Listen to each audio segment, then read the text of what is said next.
मोर तो झिंगोर बोले मोर बोले बनमी। मोर तो झिंगोर बोले मोर बोले बनमी। दीवा लीरो न आयो ढोला अड़े की रखियो थारे धन में। नदीम जुमाणी मुखा ते ॿ सहरा थरी सदायान ख़ूबसूरत शायरी मोकिल जेको शामिल करतो हलां। अने शायर असांजो पिरी प्यारो दिलवारो शायर वेझियार ॻोठ मां लजपत भील अवां लिखी है दीवा लीरा मिलसां। अदा लजपत अवां लिखियो है दिल सां दीवाली करसां खुशी रे त्योहार ते मिलसां। दिल सां दीवाली करसां खुशी रे त्योहार ते मिलसां। अवां सां ऐं रूह रा रिश्ता अवां सां ऐं रूह रा रिश्ता सदाई प्या इंतज़ार करसां। दिल सां दीवाली करसां खुशी रे त्योहार ते मिलसां। विछाए वार करे बाहें हार विछाए वार करे बाहें हार लख अवां जे मर्दे रखसां।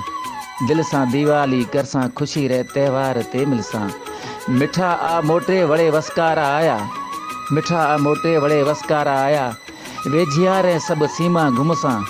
दिल सां दीवाली करसां खुशी रा त्योहार करसां।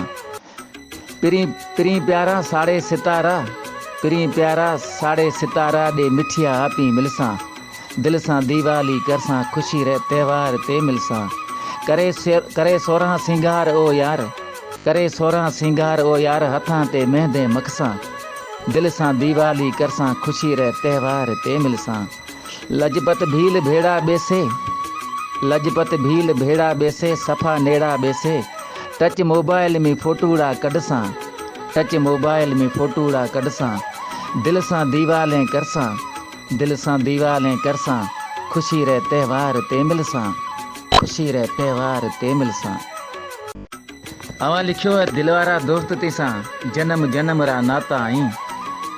ये दीवाली रो तू मी वट आए अन दीवाली तू मी भेड़ी मलाए। रात सजी बेसे अपनी रेहान करसां वातिया में चिट्टी चांटान करसां। अन दीवाली ठटसां मलासां भला वेरीड़ा देखे आपाना सही। तीसां रूह रा रिश्ता आई तीसां सिरा सौदा आई। ओ परदेसी तीखा सवा एक पल ब नथी सरे।